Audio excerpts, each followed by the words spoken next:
ሰላም ሰላም እንድና የተከበራችሁ የሹክ ቤተሰብ የሆናችሁ እንዲሁም የመዳም ቅመሞች እንዴት ናችሁ? ደህና ናችሁ ወይ? ያላችሁበት ሰላማችሁ ይብዛ እላለሁ። የዛሬ ርዕስ የሚሆነው የሰውነት ክብደት ለመጨመር ማለት ነው የሚጠቅሙት ምግቦች አንደኛ ለውዝ እና ወተት የሰውነት ክብደት ለመጨመር ይሆናል።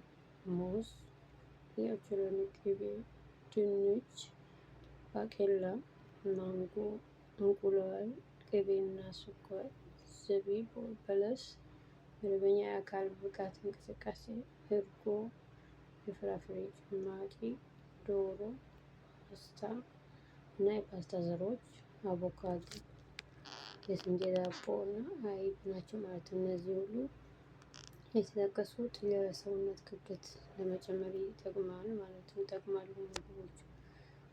እሺ፣ ለውዝ እና ወተት የሰውነት ክብደት ለመጨመር በዕለት ተዕለት አመጋገባችን ውስጥ የለውዝ ቅቤ ወይም ለውዝ ነክ የሆኑ ምግቦች መመገብ አስፈላጊ ነው። አንድ የቡና ሲኒ የተፈጨ ለውዝ፣ አንድ የውሃ መጠጫ ወተት።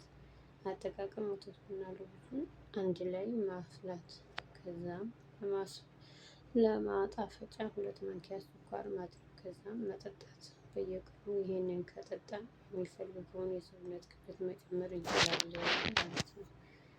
በቀጣይ የሚሆነው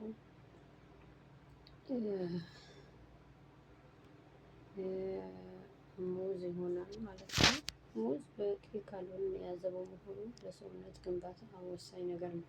አንድ ሙዝ በቁርሳችን መመገብ ከዛም ወተት በመጠጣት ብቻ የሰውነት ክብደት መጨመር ይቻላል ማለት መጨመር እንችላለን። ከዛ የኦቾሎኒ ቅቤ፣ የኦቾሎኒ ቅቤ በስንዴ ዳቦ ጋር እንዲሁም የኦቾሎኒ ቅቤ ሳንድዊች በማዘጋጀት መመገብ አስፈላጊ ነው። ሁሌ ጠዋት ላይ ወተት መጠጣት አንርሳ። ከኦቾሎኒ ቅቤ ካልን በኋላ ድንች ማለት ነው። ድንች ክብደት ለመጨመር ካርቦሃይድሬት በጣም አስፈላጊ ነው። ስለዚህም ድንች በማንኛውም መልኩ በመደበኛ የምግብ ፍጆታችን ላይ በመጨመር መጠቀም እንችላለን። ሌላው አማራጭ የተቀቀለ ድንች ቆራርጠን ከሰላጣ ጋር በማዘጋጀት እና ማዮኔዝ እንዲሁም አትክልቶች ጨማምሮ መመገብ ይቻላል።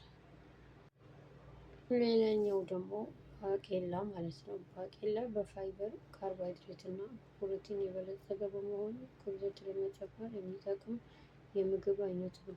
የተለያዩ የባቄላ አይነቶች ይገኛሉ። ለምሳሌ ቀይ ባቄላ፣ ጥቁር ባቄላ፣ አኩሪ አተር ባቄላ እና ምስር ነው። የባቄላ ሾርባ እንዲሁም በተለያዩ አይነት ምግባችን ውስጥ ባቄላ መጨመር እንችላለን ማለት ነው። ያው እነዚህ የሚጠቅሙት። ሌላኛው ደግሞ ማንጎ ማለት ነው። አንድ ማንጎ ከወተት ጋር በጭማቂ መልኩ በማዘጋጀት ቁርስ ላይ መጠጣት በእርግጥ ጥሩ ውጤት ማየቱ አይቀርም። ማንጎ ከካሎሪዎች፣ ቫይታሚኖች እና ማዕድን ምንጭ ነው። ቀጣይ ደግሞ እንቁላል። እንቁላል ተገቢውን ካሎሪዎች፣ ፕሮቲን፣ ስብ፣ የማዕድን እና በቫይታሚን ሙሉ በሙሉ የበለጸገ ነው። እንቁላል የሚያደርገው የአካል ጡንቻዎች ለመገንባት ያግዛል እና እጅግ ኃይል ሰጪ ነው። እንቁላል በየቀኑ 3 ጊዜ መብላት እንችላለን። በየቀኑ ቁርስ ላይ ኦምሌት ወይም እንቁላል ጥብስ በቀላሉ በማዘጋጀት መመገብ እንችላለን። እነዚህ ክብደት ለመጨመር ይጠቅማል ማለት ነው እንቁላል።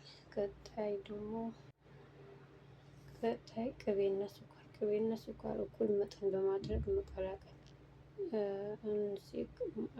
እንሲቅማማ ማሞቅ፣ ከዛም ለውዝ ትንሽ ጨምረን በዳቦ መመገብ። ቅቤና ስኳር በማደባለቅ ማለት ነው። ከዛ ዘቢብና በለስ 6 የደረቀ በለስ፣ 30 ግራም ዘቢብ፣ ሁለቱንም ውሃ ውስጥ ዘፍዝፎ በማሳደር ጠዋት መመገብ እንችላለን ማለት ነው። ይሄም ክብደት ለመጨመር ይጠቅመናል ማለት ነው። ቀጣይኛው ደግሞ መደበኛ የአካል ብቃት እንቅስቃሴ መደበኛ የአካል ብቃት እንቅስቃሴ ሚዛናዊ ክብደትን ለማግኘት በየቀኑ መደበኛ የአካል ብቃት እንቅስቃሴ ማድረግ ከዛም በቂ እረፍት ማድረግ ማለት ነው። እንቅስቃሴዎች የእግር ጉዞ፣ ዋና መዋኘት፣ ሳይክል መንዳት እና እንቅስቃሴ ማድረግ ጠቃሚ ነው። እነኚህም ክብደት ለመጨመር ይጠቅማሉ ማለት ነው። ቀጣይኛው ደግሞ እርጎ ማለት ነው። እርጎ በፕሮቲን የበለጸገ በመሆኑ የሰውነት ክብደት ይጨምራል። እርጎ በተመቸን ሁኔታ መጠቀም እንችላለን ማለት ነው። ይሄም ክብደት ለመጨመር ይጠቅመናል ማለት ነው፣ ወይም ይጠቅማል።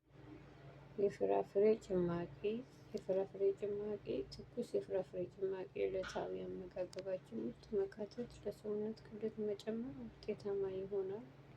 ይህም ክብደት ለመጨመር ይጠቅማል ማለት ነው። እዚህ ጋር ደግሞ ዶሮ ጤናማ ዘይቶች ውስጥ የዶሮ ስጋ ማብሰል እና ለሰውነት ክብደት ለመጨመር ዕለት ተዕለት በእነርሱ ላይ ይበላሉ። ይሁን እንጂ እነዚህ ምግቦች የሚያጠፋ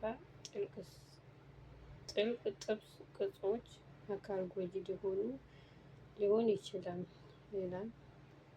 ይህም ክብደት ለመጨመር ይሆናል ማለት ነው። ሌላኛው ደግሞ ፓስታና የፓስታ ዘሮች አስፈላጊ ንጥረ ነገር እና በቂ ካርቦሃይድሬት እንዲሁም ፕሮቲን አለው። ሰውነትን ለመገንባት ጠቃሚ ነው። ፓስታ ብዙ ጊዜ ይባላል። የስንዴ ዳቦ ወይም ቂንጬ መመገብ፣ ይህም ሰውነት ክብደት ለመጨመር ይጠቅማል ማለት ነው። ቀጣዩ መጨረሻው ያለው አይብ ፕሮቲን፣ ካልሲየም እና በስብ የተሞላ ስለሆነ ጤናማ ክብደትን ለማግኘት ይረዳናል ማለት ነው። ዛሬ ርዕስ የሚሆነው ክብደት የሚጨምሩ ምግቦች እና እንዴት እንደሆነ አጠቃቀማቸውን አሳይቻችኋለሁ። በቀጣይ ቪዲዮ እስከምንገናኝ መልካም ጊዜ እላችኋለሁኝ። እና ድምፄ አነስ አድርጌ ማወራው ድምፄ ይሰማል። ትንሽ ሲወራ ቤቱ ያስተጋባል። ለዛ ነው ትንሽ ማውራው ማለት ነው። አይመችም። ቤቱ ትንሽ ድምጽ ያስተጋባል እላችኋለሁ። ያው አንደኛ እንዲህ እንደምሰራ ስለማያውቁ ግራ እንዳያገቡ ብዬ ነው በትንሹ ማውራ ማለት ነው።